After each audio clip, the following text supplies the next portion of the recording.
প্রথমে আল্লাহর দরবারে শুকরিয়া আদায় করি যে আল্লাহ এই নির্বাচনে বৈতরণী পার হওয়ার জন্য আমাদের উপরে তার রহমত নাজিল করেছেন, আমাদেরকে সুস্থ রেখেছেন।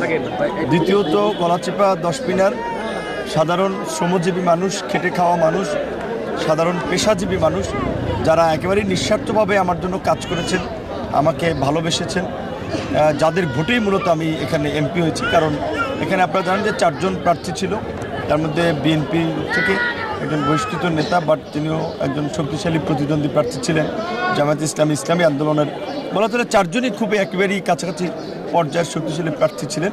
তো তার মধ্যে থেকেও যারা আমার সাথে কাজ করেছে তারা সবচেয়ে বেশি কাজ করতে গিয়ে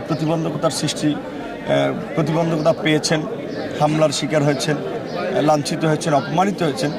ইভেন নির্বাচনের দিনও কিছু কেন্দ্রে কিন্তু আমাদের এজেন্টও 2-1 জায়গায় আসলে থাকতে দেওয়া হয়নি। তো এই ধরনের একটা চ্যালেঞ্জিং পরিস্থিতির মধ্যে দিয়েও আমরা ওভারকাম করতে পেরেছি, জয়লাভ করতে পেরেছি। এটা আল্লাহর বিশেষ রহমত এবং মানুষের নিঃস্বার্থ ভালোবাসা। তো এই মানুষগুলোর প্রতি আমার কৃতজ্ঞতা এবং এই সাধারণ মানুষকে আমার এই জয় উৎসর্গ করছি।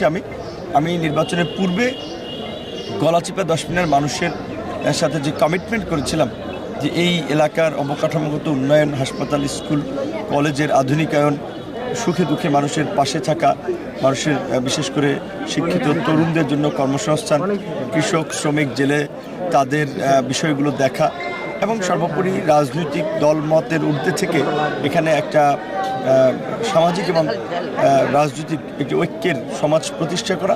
এবং এখানে যেহেতু হিন্দু সম্প্রদায়েরও বেশ একটা জনসংখ্যা এখানে আছে, তাদের মধ্যে একটা উদ্বেগ উৎকণ্ঠা থাকে ক্ষমতার পট পরিবর্তন হলে কোনো সংকটে তারা পড়ে কিনা। তো সেখানে আমার কমিটমেন্ট ছিল যে গলাচিপা দশপিনায় হিন্দু মুসলিম নির্বিশেষে একটা সম্প্রীতির, একটা ধর্মীয় সম্প্রীতির এবং নিরাপদ একটা পরিবেশ আমরা নিশ্চিত করব। তো এইগুলো আমরা বাস্তবায়ন করতে চাই। এবং ইতিমধ্যে আপনারা লক্ষ্য করেছেন যে নির্বাচনের পরে গলাচিপা দশপিনায় বিগত দিনগুলোতে যে ধরনের সহিংসতা হতো, হামলা, মামলা, বাড়িঘর জ্বালিয়ে দেওয়া, পুড়িয়ে দেওয়া, এই ত্রয়োদশ সংসদ নির্বাচনের পরে আমি সংসদ সদস্য হওয়ার পর গলাচিপা দশপিনায় এ ধরনের কোনো ঘটনা ঘটে নাই, আর আশা করি ভবিষ্যতেও ঘটবে না। তারপরেও আমি আপনাদের মাধ্যমে গলাচিপা দশপিনার মানুষকে, সাধারণ মানুষ, আমার নেতাকর্মী সকলকেই উদ্দেশ্য করে একটি কথা বলতে চাই। আমি নিজে প্রতিহিংসা, হানাহানি, মারামারি, সংঘাতের রাজনীতি পছন্দ করি না। কাজেই আপনারা যেহেতু আমাকে সম্মান দেখিয়েছেন, আমার প্রতি সম্মান রেখেছেন, আমাকে এমপি বানিয়েছেন, আমার অনুরোধ থাকবে আপনারা নিজেদের মধ্যে সংঘাত সহিংসতায় লিপ্ত হবেন না এবং রাজনৈতিক কারণে কেউ প্রভাব বিস্তার করে এলাকায় কোনো ধরনের অশান্তি এবং বিশৃঙ্খলা সৃষ্টি করবেন না। সবাই যেন মিলেমিশে থাকতে পারে সে ধরনের একটি সম্প্রীতির পরিবেশ কায়েম।